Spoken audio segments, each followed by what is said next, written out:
views and opinions expressed on the following program are those of the hosts and guests, and not necessarily those of the staff or management of alltalkradio.net.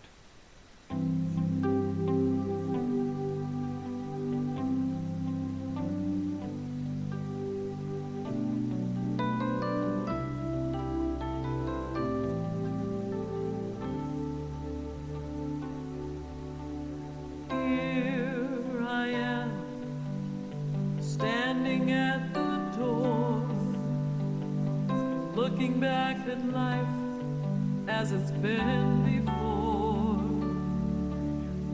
holding on to things that might have. And welcome to Soul Chat. My name is Jane McGuire. I'm Elena Risto. And today is our special Veterans Day show. It is. So we've got a few things planned. If my friends would call in at their appointed time. First of all, you have friends. I have Second friends. of all, they have appointed time. I have That's friends, great. And before we get started with the phone calls, I do want to give a shout out to Synergy Holistic Healing, which is a holistic business run by Cheyenne Foster. We do want to send her some prayers and thoughts. She's been recovering from a horse fall for the last couple of weeks, but she is a sponsor of the show. And so please, if you're interested in holistic healing and in nutritional advice, you can go to synergyholistichealing.net and set up an appointment with Cheyenne Foster. This can be done through the telephone and email and all that neat stuff. Yeah, that's cool. So the internet is so cool because you can be any place now. Right. To get this. It's not, you have to be in the same time zone. That's Colorado, so that's mountain time. Right? I'm having a hard enough time being in one place here in Vegas. I'm still trying to recover from the last time change, which I totally forgot. Right. Totally forgot. And even George hasn't changed the clocks here either. I walked in and thought, oh my gosh. So we're going to get but he has on his watch. But anyway, so today I normally go down to the parade here, and the parade in Las Vegas is the second largest parade. Actually, it's the largest parade west of the Mississippi. Really? Yeah, we have the wow. Right. So we do have not just the local people that participate, but people come from out of state to participate in this parade. Wow, that's great. Yeah. So I went down there today, full intention of taking pictures and, just having some fun, and then heading over to U.S. Vets afterwards. Do we need to sit closer together? Are we all right? Yeah, we do. We do. We need to scoot. Far away. I am. Okay. Yeah, all right. Better. Now we're back. So I went and Zeke. I need to face this way. Okay. Scoot over. Okay. So I'm scooting. Okay. Everybody notice this is how you scoot on radio. So okay. So Zeke, I checked in on Facebook, and Zeke saw that I was nearby, so he inboxed me and said, come march with us at U.S. Vets. So you were the queen of the parade? I was not the queen. That was the master or mistress of ceremonies was our mayor. Oh, cool. And she rode, of course, with the former mayor. So it was Mayor Goodman and former Mayor Goodman. Goodman. Right. Okay.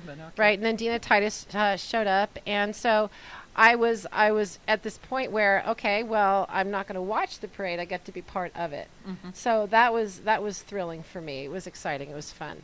And after the parade, and we walked from 4th and Hoover, which is pretty far down. I don't even know where Hoover is. I didn't know we had a Hoover. Yeah, it's not that far from Coolidge. So it's not quite to Charleston. Okay. It's not quite to Charleston in the Strip.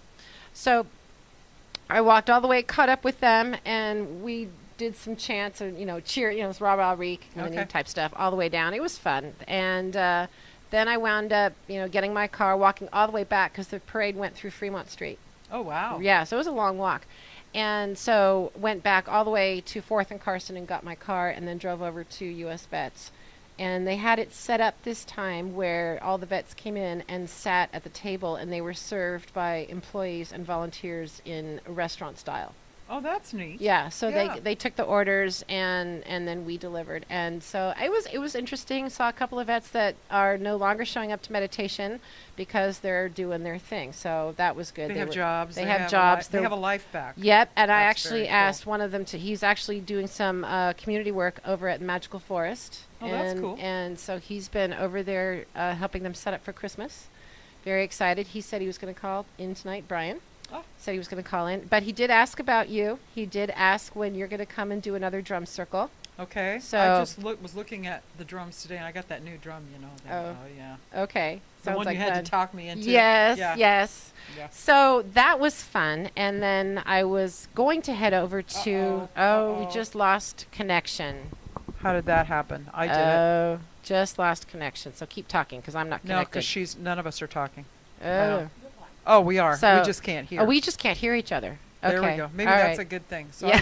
I was trying to get this down a little bit there. So Okay. I do want to say to all the veterans and active military, I do want to say thank you for your service. Absolutely. And it is definitely much appreciated. And Lainey and I both do volunteer work at U.S. Vets, and we're trying to get something set up with the Henderson Vet Center. Yeah. And so I will see Philippe Snow on Thursday. Oh, that's good. Yeah, I actually went to the event last week that U.S. Vets had, ran into Judge Mark Stevens. He's got a graduation going on at Henderson Vet Center, or the Henderson Veterans Court. So I'm going to go there, and Philippe is going to be there. So he can't avoid me on Thursday. Oh, I see. So he doesn't know he's going to see He doesn't you. know he's going to He's see just Well, gonna now see he you. does I if he's got it now. listening. Okay. All right. So that's, we just want to raise awareness. There are so many issues with our veterans. I mean, you and I talk to different veterans at these different events, and it's not just the PTSD.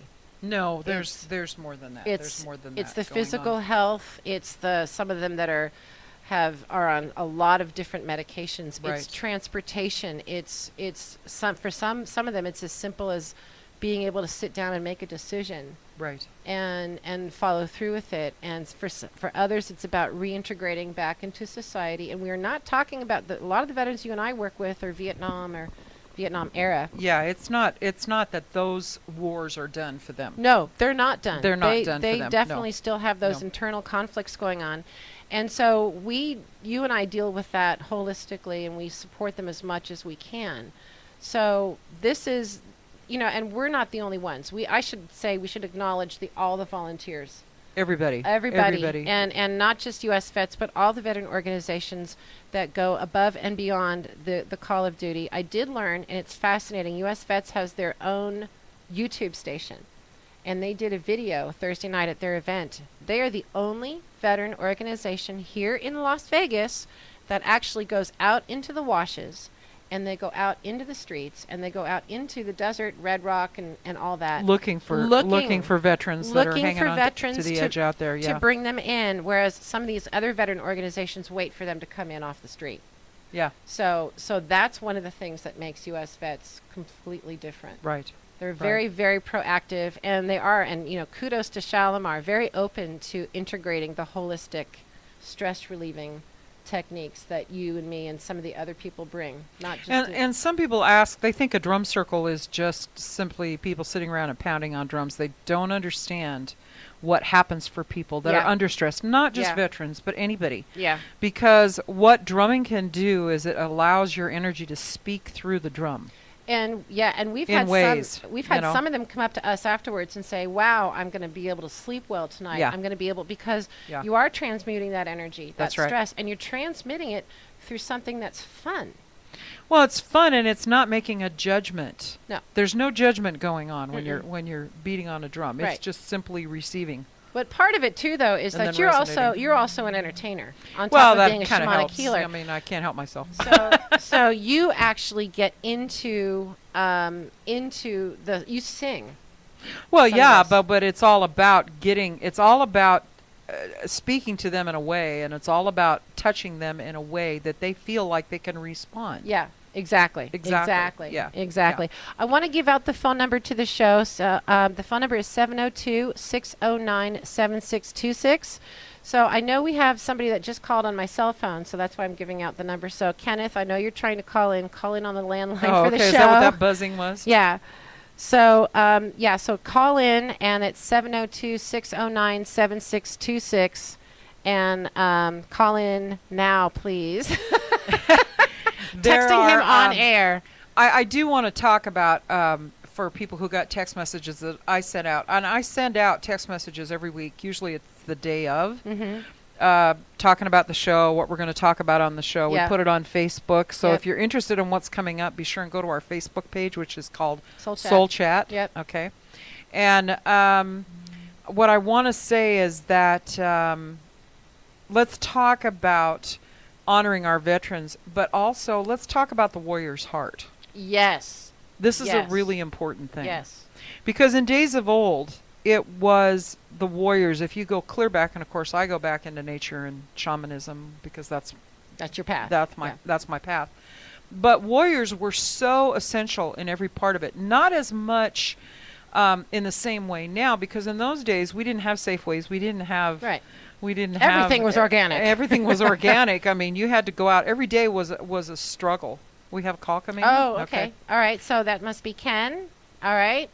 Yes. Welcome, Ken. Is that Hey, you? Jane, how are you? Been a long time. It has been a long time, but at least a couple years. Yeah. So I'm Yeah. good, and you. First of all, thank you for your service. I know you're a Vietnam vet. Oh, you're welcome. Thank you. Do you have a radio on besides talking on the phone? Are you listening besides talking on the phone? Pardon me? Ask him, G. Are you listening on the show to the show in the background? No, I'm not. Okay, But Okay. you're that's good. breaking up a little bit. Okay. Well, you and I have been Facebook friends for a while, and we have a friend that posted something on my wall about a veteran cause that is really needs awareness to be raised, and you stepped in and helped with that. This is a cause that somebody that promotes himself as a 501c3 and never has set that up, right? Yes. And so what did you do? Well, I thought of Lieutenant or Colonel Paul Cook.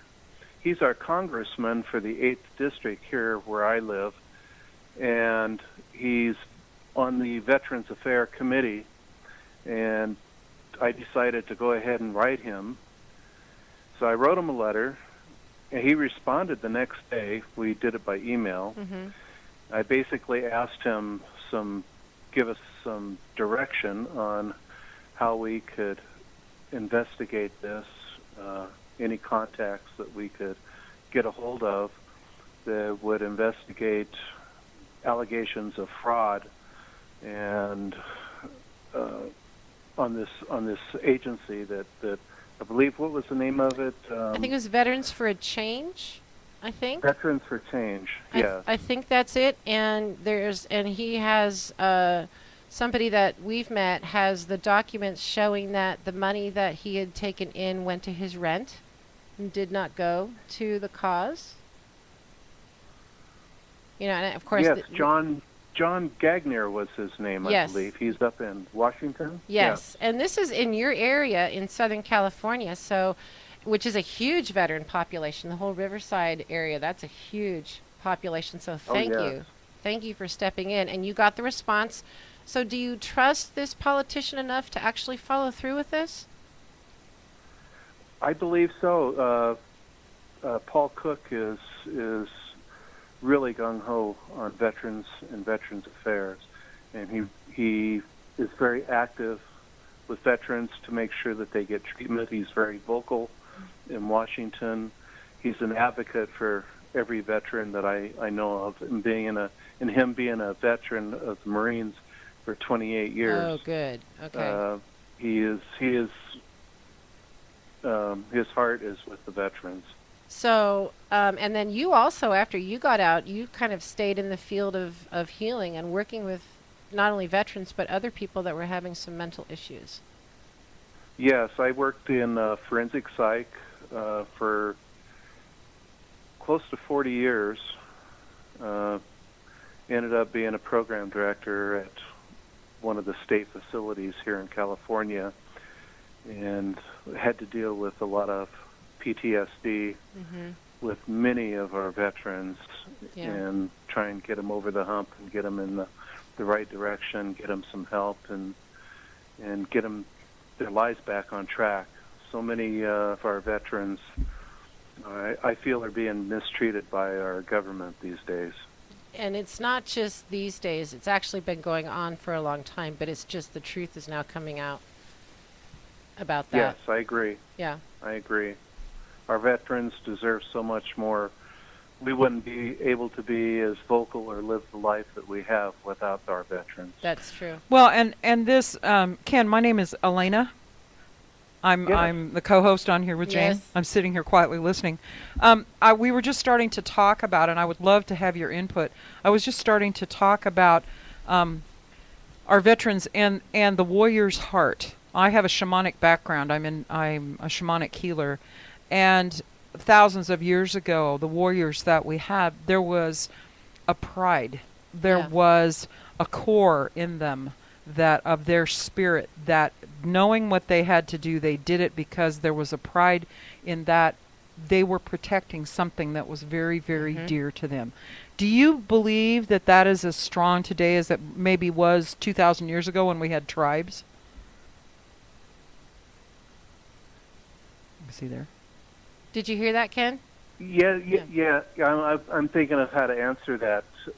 Yes and no. That's in the work that I have done with veterans. That's where the breakdown is sometimes, not all the time, but it's in their spirit. But there was doing things that they knew that they had to do. Were doing it for the betterment of a community that was totally behind them. There was not a separation. Warriors were as equally as important as mothers, as grandmothers, as grandfathers, as the medicine people. And I feel. Yeah, go ahead. Oh, I'm sorry.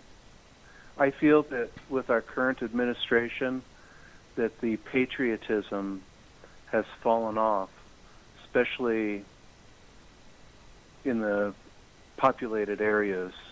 I see patriotism very strong in many of the rural areas, and oddly enough, I was just reading an article that was in the Wall Street Journal regarding where veterans and disabled veterans usually reside, and they find that more veterans have been residing in rural areas, less populated areas, and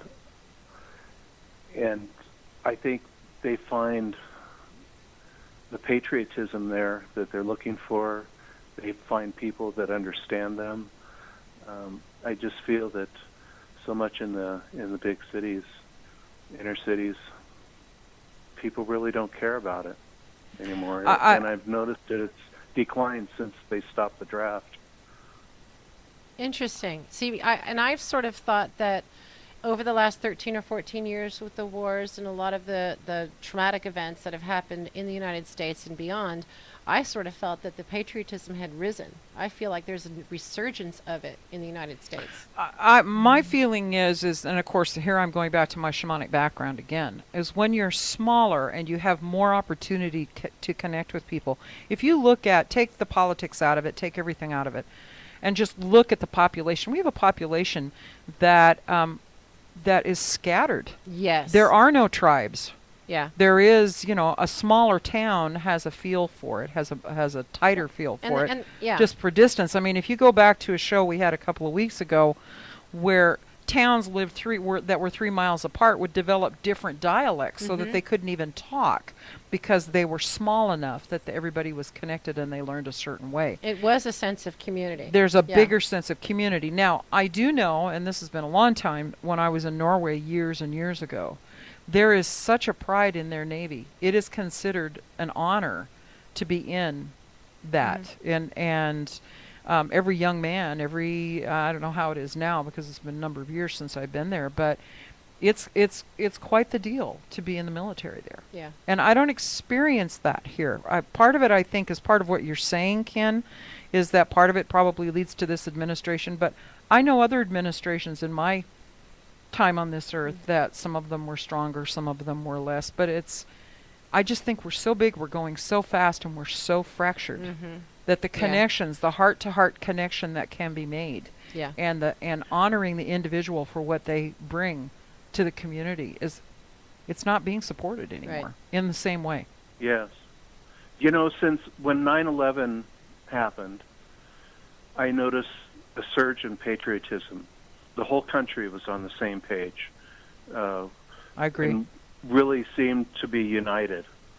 And when things were starting to wrap up in Iraq, in the Gulf War, and we were still in Afghanistan. I noticed, and when Obama took over, there was a huge, steady decline, and I think it's from our leadership. I really truly believe. I mean, you could see where our president is on Veterans Day every year. He's never at the wreath laying for the unknown soldier. He doesn't pay honor to our veterans. He disrespects our veterans, basically, I feel. He does the Starbucks salute. Yeah, yeah. And to me, it's heartbreaking because these people are laying their lives out on the line in protecting our country and protecting the rights of others in other countries. And our president doesn't give a damn, it seems. That's the attitude, and that projects down we don't to know the if he people. does or he doesn't. I don't think that he's aware of what he's doing, how the effect that it's having. But like Ken said, he's in China. And this is not the first time that he's been out of the United States on Veterans Day. But I will say, as a plug for the Nevada veterans were the ones that were part of the wreath-laying ceremony today at Arlington at the tomb. So it would be interesting for me, from my standpoint, because I was in politics for a while. Oh, really? A long You time were? ago. Yeah, Oh, I did, until wow. I got into it and I figured out that this conspiracy theory business about, well, this person is driving this. What I found out is in politics, nobody's driving the boat.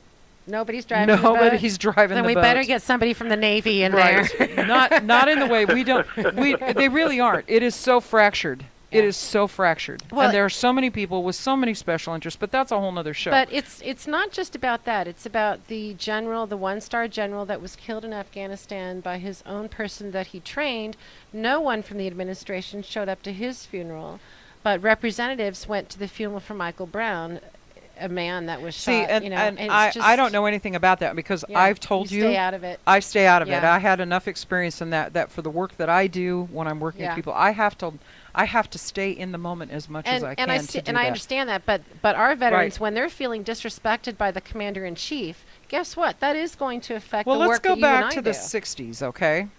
I Do you was think the veterans were? But I was one of the '60s children. Okay, I was in San college. Francisco. I was younger, but I was in San Francisco. Right. Now I was in college. I was part of all of that. Jerry's sitting over here nodding. I can see that. Do you think they felt respected when they came back? There are still veterans to this day that resent the way they were treated, and they were treated horribly in my own hometown at the San Francisco airport.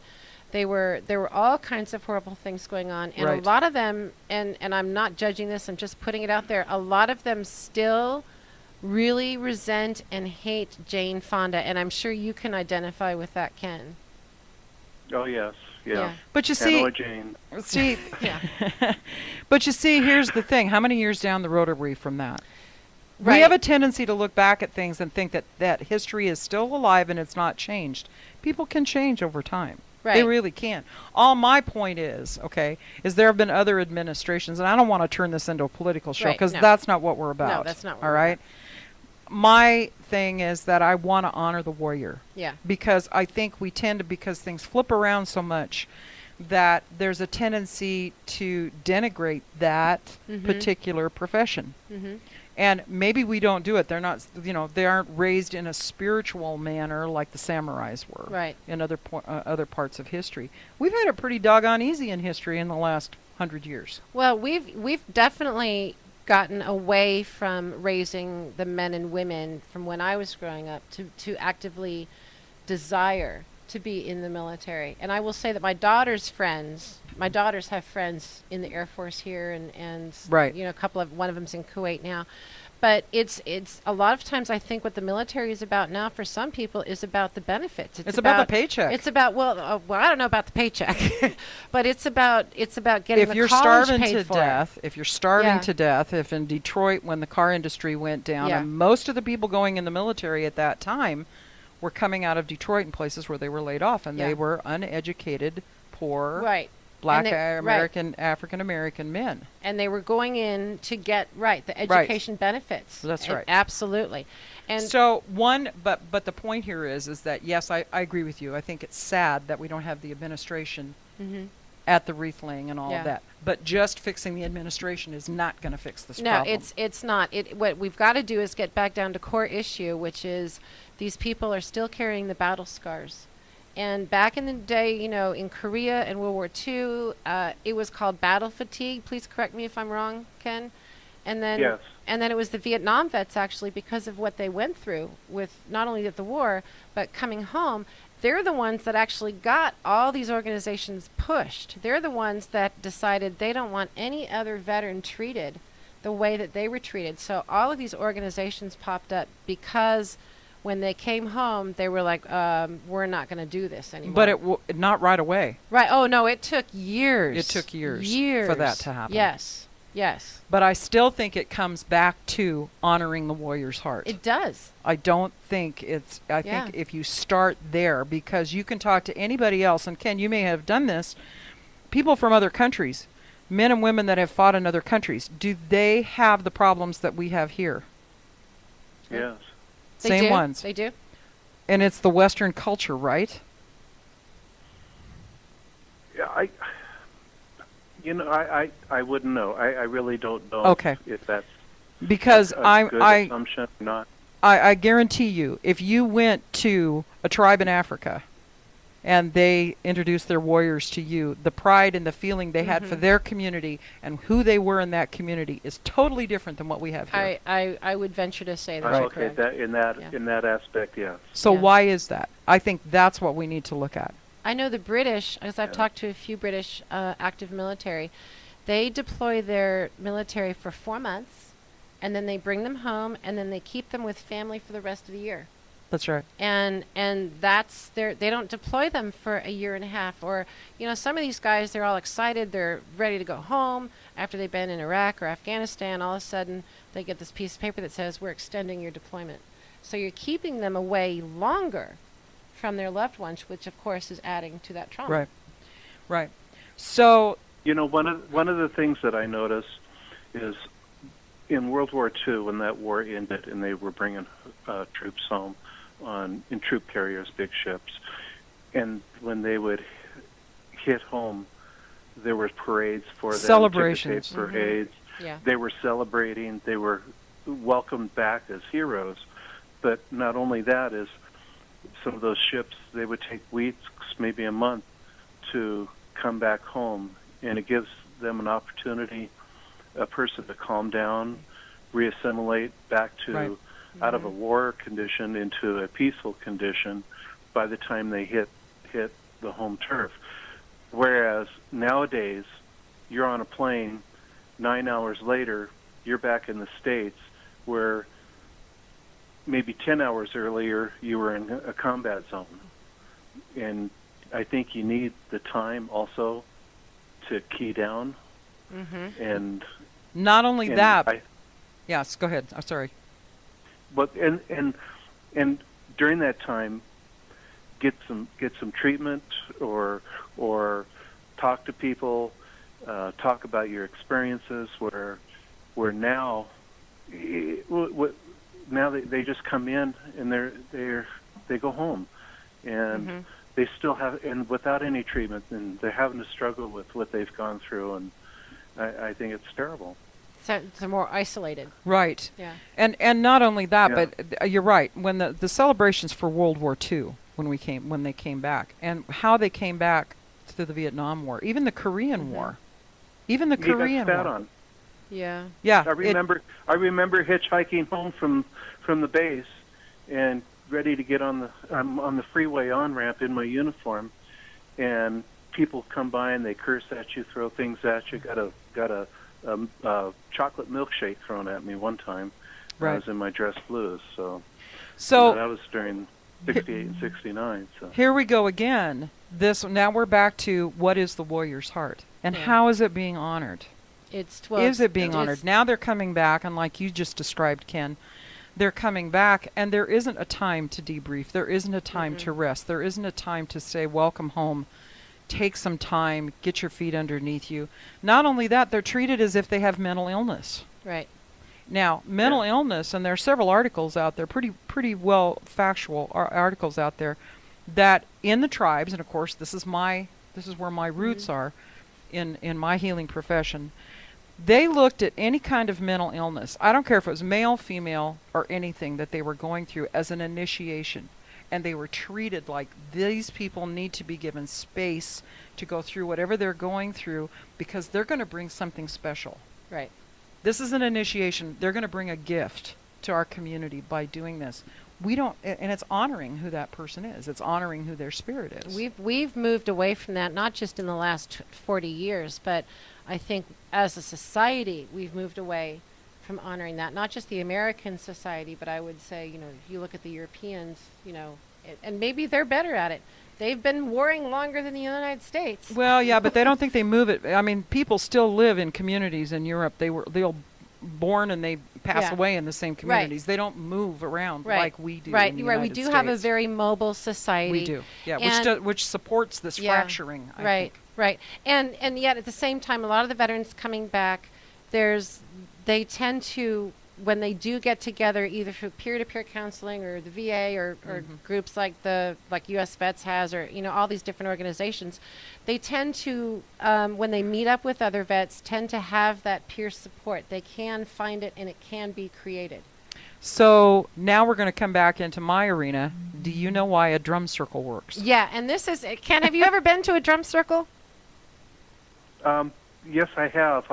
We at the hospital we worked at, we had the Native American group there. Right. And they frequently did drum circles and sweat lodges and well, the reason I bring the drum circle up is the reason that it works is because in a very, very short period of time, especially with the circle technology that is used, it creates community. Right. Right. All of a sudden, you're looking around. You've seen me do this I when have. I'm working with people. I will say, okay, we'll put out a beat, and then I'll point at somebody and say something, and create something, and we laugh, and people get embarrassed, and they survive, and they dance and they sing, and they dance and they sing. Right. But it's there in that time frame, even though it's an hour. Oh, they I are think we lost now. Ken. They are now in community. Yeah. Which they have not felt since they were in the military. Right. Since they're in the battlefield. Oh, we have another caller. We lost Ken. I want to thank you for calling in. That was wonderful. Yes, thanks, Ken, very Thank you. much. Gave some very good. There you're he still is. here. You're there. Yay. Okay, we thought we lost you. I'm still here.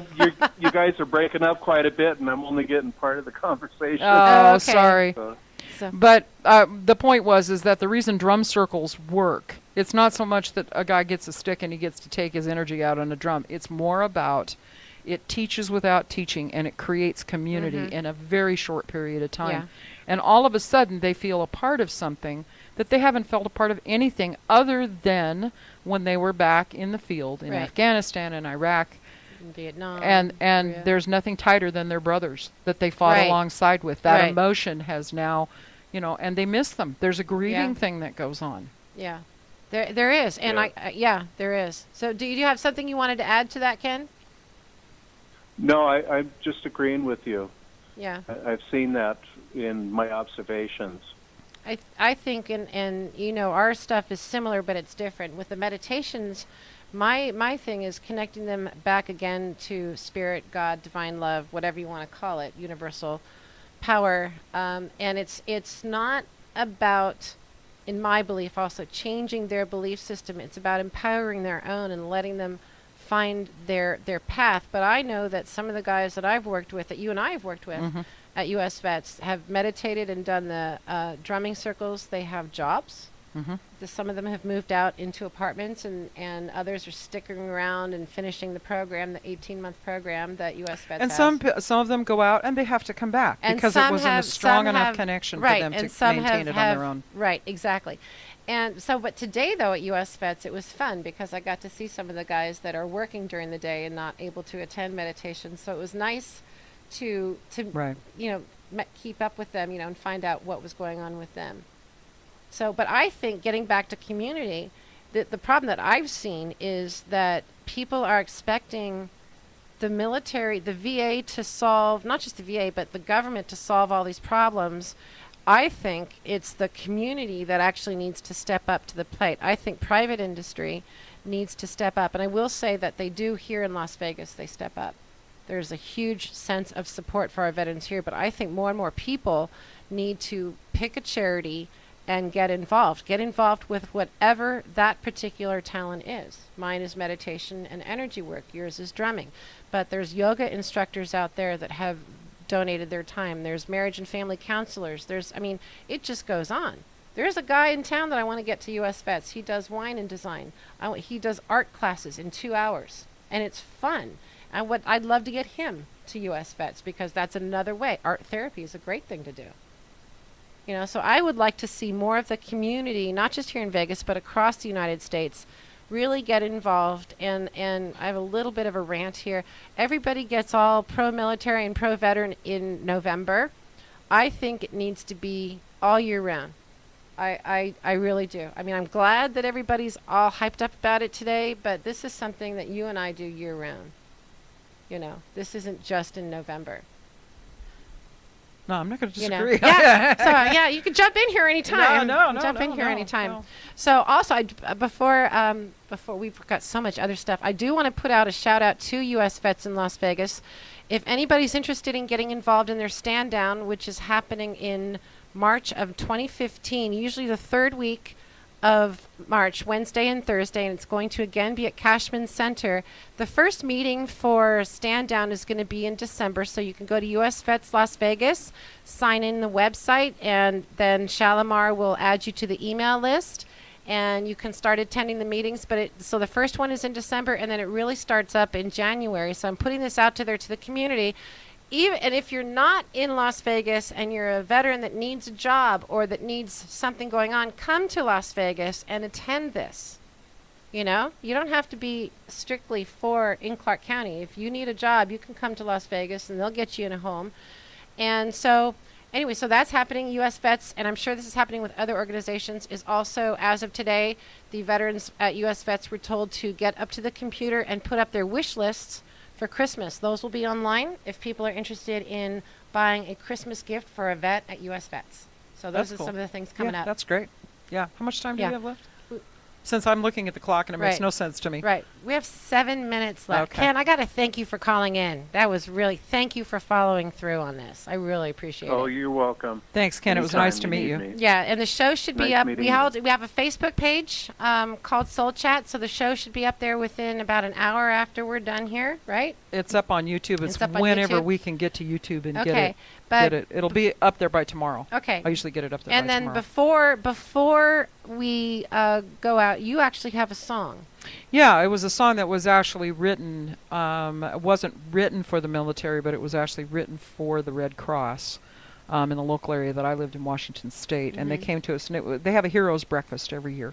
Oh, nice. And the hero could be the dog that saved someone from a burning building. It could be anybody. And so they were using a very well-known hero song that they found out they couldn't use because of the royalties involved. So they came to my songwriting partner and I, and we wrote it. And we actually did a video that's dedicated to the men and women in the armed forces around the world, not just in the United States, but around the world. Before we play it, though, let's recognize that let's not forget our women veterans and our canine veterans. Right. And, if you can, get involved with a 501c3, a legitimate 501c3, not a bad one that we were talking about earlier. Well, and there's things we can look into how people can find out if they're real or not, a scam or not. I don't want to go into that too much in depth because I really do want to honor the warrior's heart. We're going to play the song at the end. It goes about 3 or 4 minutes. We're going to play it. And so just think about it. If you'd like to see the video, you can go to my website. It's on my website. It's Laini, LAINIRISTO.com, and it sits there under music videos, and you can watch it. And it's also on YouTube, I believe. You can type it in there. Before we bring in the song, I do have to say I've got another place right now. I'm at Karma Connections on Rainbow and Warm Springs if you're wanting a pranic healing session or to come talk and get some guidance. Yeah, it's a great store. Yeah, new store that it's just a opened. new store, I liked it. new store. So I'm over there now. And next Sunday we've got Soul Sundays at the Meadows. I don't think you're there the rest of the year. I think you're done until January. Right, because I had the move and all Right, that stuff, so I need a Sunday off. Right. So I'll be there on the 23rd and again in December, and also tomorrow at noon. I'm going to be with Carol Carson on Coffee with Carol, and we're going to talk about spirit clearing. And then you also are performing. I am. Yeah, when is I'm that going to be happening? in a Christmas. December 6th and December 18th. It's called a Liberace Christmas. I'm one of the singers. Okay, so that'll be, and that's going to be on the Strip? It's on Las Vegas Boulevard at the Viva Las Vegas Event Center. Okay. Yeah, okay. that'll be fun. We'll put out more on it. So, and other than that, we're going to leave you with the song. Thank you, veterans, for all that you've done. Thank you for your warrior's heart and being willing to step up and do what you had to do because there was nothing else to do. Right, and because people like me are not wired that way. Thank you all. Have a great week. Everybody, if you know a veteran, just tell them thank you. And here's the song. Here I am. No, it's... I don't know. Now I forgot it. No, I wrote now it. it's Welcome Home. No, it's not. It's not Welcome Home. I am here for you. I'm here for you. I'm here for you Here's by the song. Elena Risto. Have a great week. There's no question in my mind. I will walk through sands of time with you. And if our story seems to end, I'll turn the page, write new words, start it all again. I'll be here for you when the night is through. I will be the light that guides you through the dark. And if you lose your way, I will call your name. When you get here, your heart will know the truth. I'll be here for you.